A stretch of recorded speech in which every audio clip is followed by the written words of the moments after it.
සුබ දවසක් මා පුතාලට. මං අද ආවේ විශේෂයෙන්ම අපේ දුවලට වටිනා කියන ඖෂධයක් කියලා දෙන්න. කිරි සිහිනේ දකින්න කැමතිද? දරුඵල ප්‍රමාදයිද? දුක් වෙන්න එපා මා පුතාලා. මම අද කියලා දෙන්න හොඳ බෙහෙතක් වගේම ගුණදායක ශරීර සිසිල් කරන ආහාරයක් ගැන. මා පුතාලා අහලා තියෙන හිගුරල අලගෙන මේ තියෙන හිගුරල කියන්නේ දිව්‍යමය ගුණ තියෙන අල වර්ගයක්. ශරීරයේ උෂ්ණය වැඩියට ඒ උෂ්ණය අඩු කරලා ශරීර සිසිල් කරන්න හිගුරල වලට පුළුවන්. මේ හිගුරල තම්බලා කෑමට ගොන්න පුළුවන්. කොටලා මිරිකලා කඩ හදලා බොන්නත් පුළුවන්.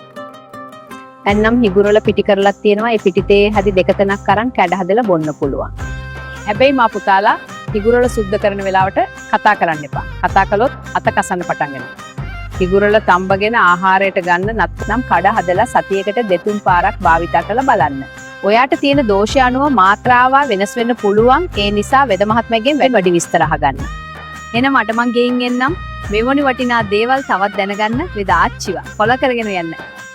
මේ වීඩියෝ එකත් අනිත් අයට බලන්න ෂෙයාර් කරන්න. මා පුතාලට තුනුරුවන් සරණයි.